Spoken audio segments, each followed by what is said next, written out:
to be frank, I don't know like what kind of video I want to make, but just to like fill the gaps uh where I'm experiencing like, like I don't have anything to say, or I don't have any topic that I find interesting, or I find like that is something useful for, anything, especially for my um English public speaking, etc. Just to fill that gap, so that it is not like empty. Like I just want to like create like a little progress each day.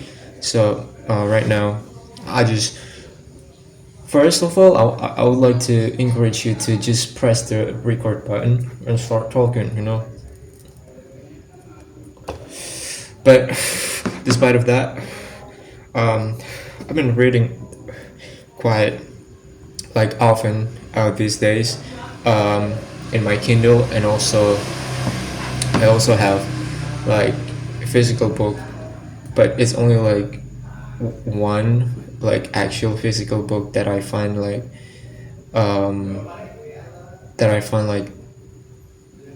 interesting. Owning like a few physical books makes you like picky to when it comes to like um, picking a book, because it's like dedicating yourself into that particular book.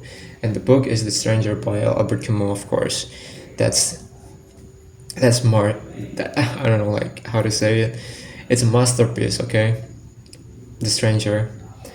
And yeah, and in my Kindle I recently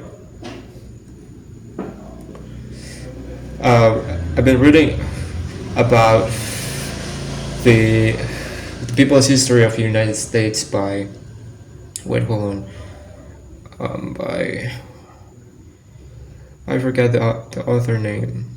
It's by Howard Zinn. I knew this book for the first time from the movie called Good Will Hunting. Wait, what the fuck? Yeah, Good Will Hunting. It's an incredible movie. I like Robin Williams and Matt Damon and Ben Affleck performance in that movie. It was such a great movie, and I've learned a lot like about love, life, your life choices, something like that. But I don't think I'm willing to explain the detail what I've just learned from that movie. But it was type of like it's a type of art when it sinks. It is sinking into your brain, even though even though you cannot explain like what have you just learned, what you have just learned from that movie or like book, but it's just sinking into your brain, and your brain gradually like makes like pathway, or like just spreading a new roots, spreading new like neuron. And when it comes to like a real life experience, out of nowhere you can just like connect the fucking dots, like you can like relate or resonate with a certain events in your life, based on what you've just consumed. So I think when it comes to like consuming something, like content, I think I prioritize like I put like a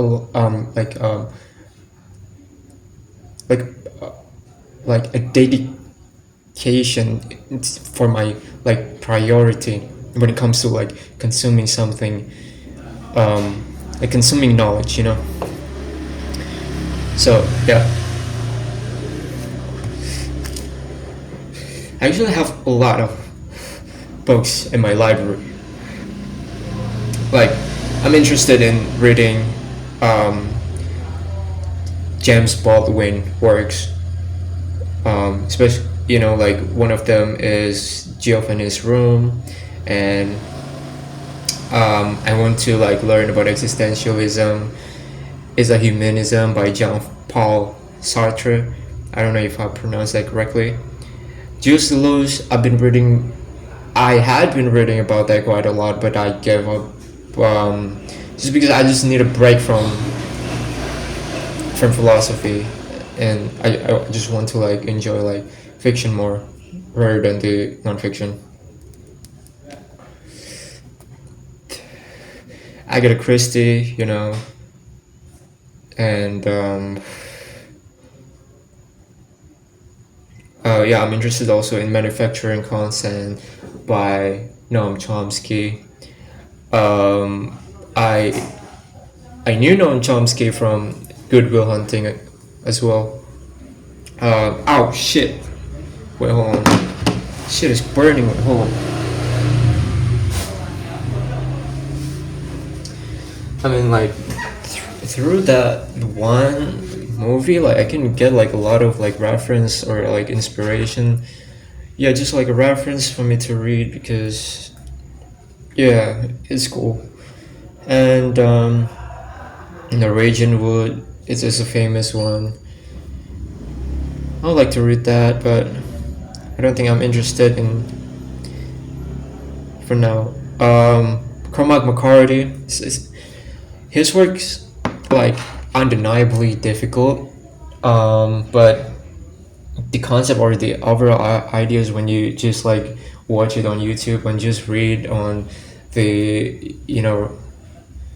on the Reddit, the overall idea or the overall premise is very unique and very engaging. But when it comes to like his real work, when you face to face with his work, like it's very overwhelming sometimes. Not sometimes, but quite often. Not quite often, but often. Cormac McCarthy. That's on the top of my list that I think I want to like dedicate myself into this and into his work. I want to dedicate myself into his work in this particular author. I think basically that basically is though. Yeah, Philip K. Dick, The 100 Dreams of Electric Sheep. I like to read that as well. I think it's kind of cool, and I just knew from my friend that it's a Blade Runner. Basically, like Blade Runner is based on that novel. Okay, so yeah, Friedrich Nietzsche again. When it comes to just like reading online about his work or just watching his work being presented by essayists, YouTuber essayists, like it's really like, man, the idea is cool. Even though I don't know much, but when you watch it, like it's cool. But when it comes to like reading his actual work, then it's like a long journey. So I'm very like kind of jealous to the people that can actually able to like understand like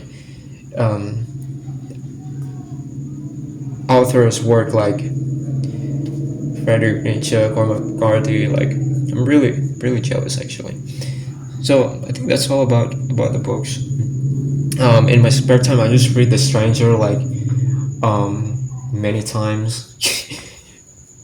It's just like just to fill my free time, just read The Stranger. I finished that book for 5, 6 times. Well, basically it was a lot though, because yeah, that's The Stranger. I bring that shit like everywhere. It always on my bag. I never put it on my table or on everywhere. I just put it in my bag. For the fiction, yeah, I want to read Cormac McCarthy. For the non-fiction, I want to read Jean Paul Sartre and like anti-Oedipus or like Jails to lose. I want to like dedicate myself into those works, basically.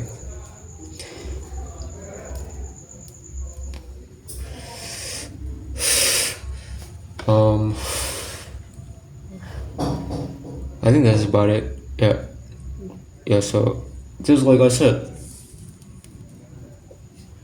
just want to fill the gaps in, you know, make a progress even though it's just like I don't know if this is like gonna help me in any way, but whatever.